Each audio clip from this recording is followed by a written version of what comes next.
బైబిల్లో కొంతమంది భక్తుల పేర్లే ఇతర దేవతల భక్తుల పేర్లు ఉన్నాయి.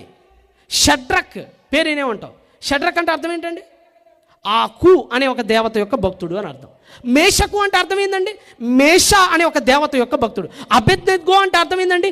నెగో అనే దేవత యొక్క దాసుడు. పేర్లే ఉన్నాయి. ఎస్తేర్, ఎస్తేర్ అమ్మ మీ అంత ఎస్తేర్ అంటే అర్థం ఏంటంటే అష్టారోతు దేవత పేరండి. అది అష్టారోతు దేవత పేరు ఎస్తేర్. అంటే బైబిల్ ఎక్కడో కూడా ఇతర దేవతలను దూషించడం, ఇతర దేవతలను ఏదో చేయటం, నువ్వేదో పాడు చేసి వాళ్ళ గుళ్ళం కొట్టే, వాళ్ళ విగ్రహాలను దాచని ఎక్కడ చెప్పట్లే. మనకి ప్రేమించమని చెప్పింది. మీరు ఏ దేశంకి వెళ్తారో ఆ దేశపు సాంప్రదాయాలు పాటించమని చెప్పింది. కానీ బైబిల్ గీసిన గీత మాత్రం దాటొద్దు సుమా అని చెప్పింది.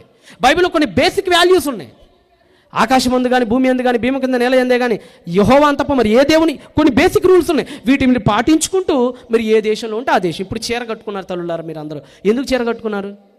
ఎందుకు సడన్గా పైజమా వేసేయలేదు? మనం లేక కాదు, కొనలేక కాదు. మన భారతదేశంలో చీర కట్టడం వాళ్ళు చీర కట్టుకున్నాం. అదే అరబ్ దేశానికి వెళ్తే వాళ్ళు పైనుంచి కిందాక లంగోటా దిగేసి వాళ్ళు అక్కడ వేసుకుంటారు.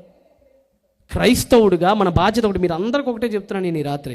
సమానత్వం రావాలంటే మనం కూడా బైబిల్ ప్రకారంగా అందరినీ ప్రేమించడం నేర్చుకోవాలి.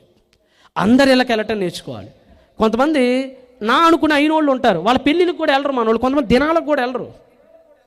నేనేదో వెళ్ళిపోయి వాళ్ళతో కలిసిపోయి వాళ్ళతో పాటు పూజలు నీ చెప్పట్లా. మన అనుకున్నాను పోగొట్టుకోండి. ఇప్పుడు ఇత్రం ఉన్నాడు, ఇత్రం పోగొట్టుకోలేదే మోషే.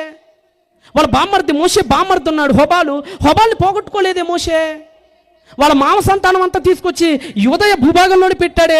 300 సంవత్సరాల పాటు వాళ్ళ పక్కనే బతికారే. యోసేపు వాళ్ళ ఆవిని పోగొట్టుకోలేదే, సూర్యదేవత కుమార్తెని. బైబిల్లో ఎక్కడ ఇలా జరగట్లేదే.